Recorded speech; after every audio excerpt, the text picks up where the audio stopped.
Imagine a world where Alaska is not part of the United States, but a sovereign and prosperous country. A country with a rich culture, breathtaking nature, and a fascinating history.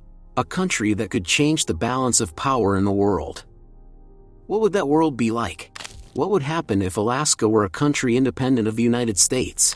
This time we will explore an alternative world where Alaska becomes independent. Ready to travel to a parallel dimension? The history of Alaska you didn't know. The history of this state dates back thousands of years before the arrival of Europeans.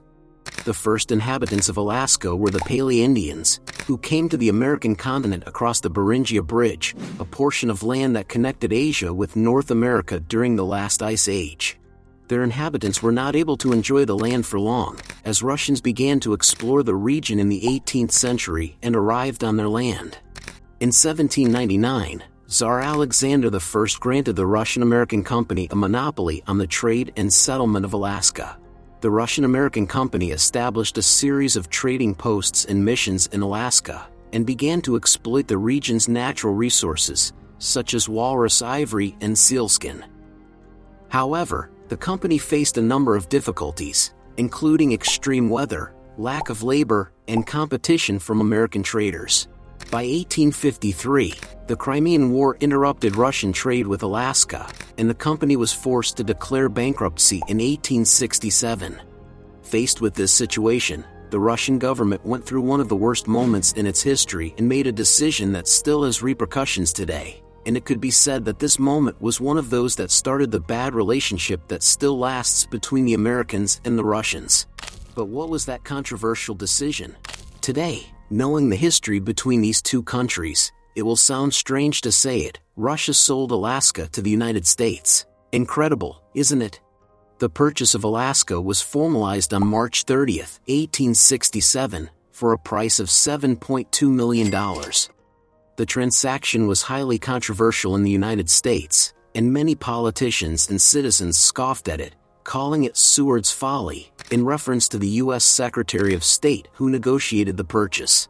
Seward was eventually proved right, as the Alaska purchase turned out to be a great investment for the United States. In the years that followed, significant gold and oil deposits were discovered in Alaska, and we all know how Americans love to exploit natural resources.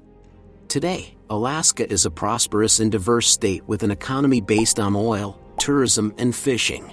As for the reasons why Russia sold Alaska to the United States, there are several theories that are not closely related to the official version we mentioned earlier.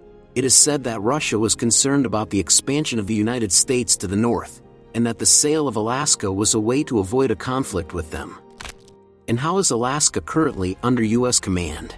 Despite being the largest state in the USA, Alaska is the least populated state in the country. Despite that, the land could be considered to be in a good position overall.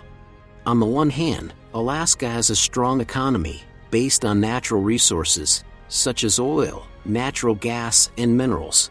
The state is also a major tourist destination, with an industry that generates billions of dollars a year.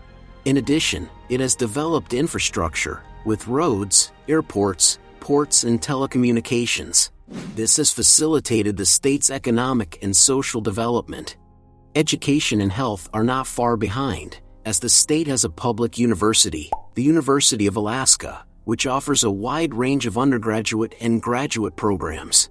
There is also a network of hospitals and clinics that provide high-quality medical care to Alaska residents.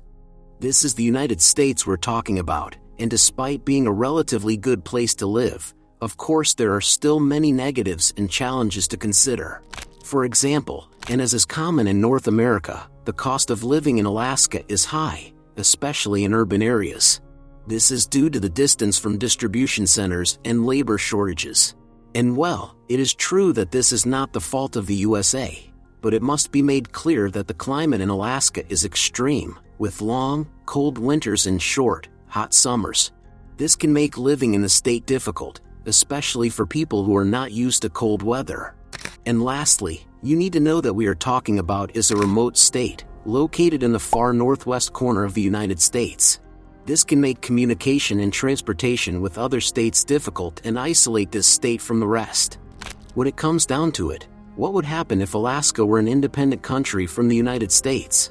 The truth is, this alternative history could very well have been a reality, and that is that in 1974 Joe Vogler founded the Alaska Independence Party. And yes, they are dedicated to trying to make what the party's name says a reality.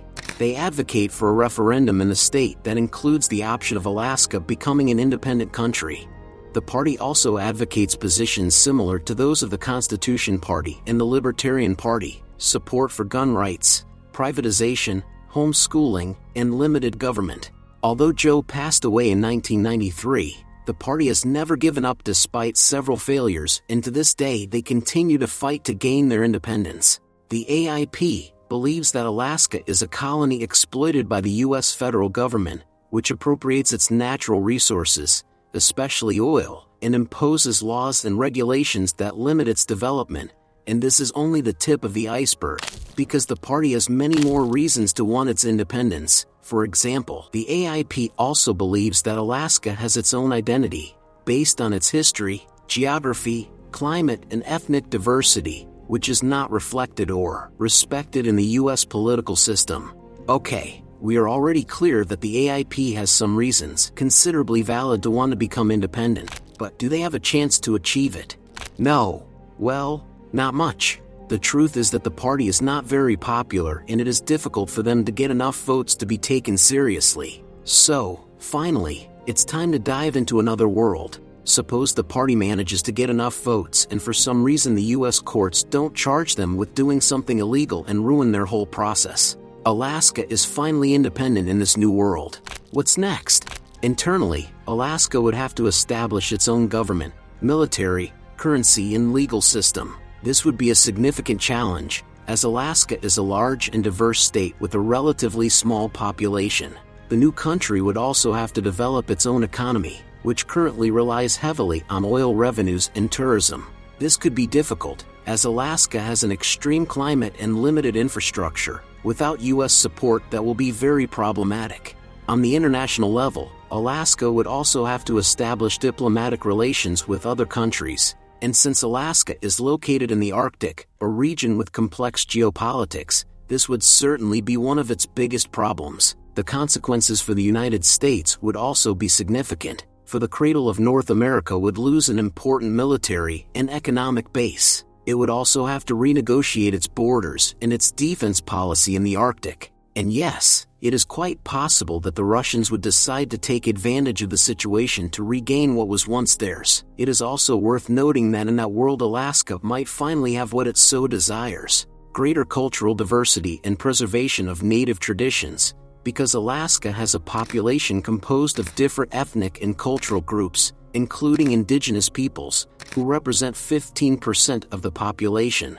It could recognize and protect the identity, rights, and heritage of these communities, as well as promote their political and social participation. It could also promote the use of their native languages, of which there are 20, not counting English. If Alaska decided to secede from the United States, there would be many socio-political consequences for both countries. The USA could probably recover from the loss eventually, and Alaska could finally protect its culture from capitalism. And the truth is that as long as the AIP exists, this alternative history could become a true story. And if you want to know more stories and show your support, it only takes a couple of clicks to subscribe. See you next time.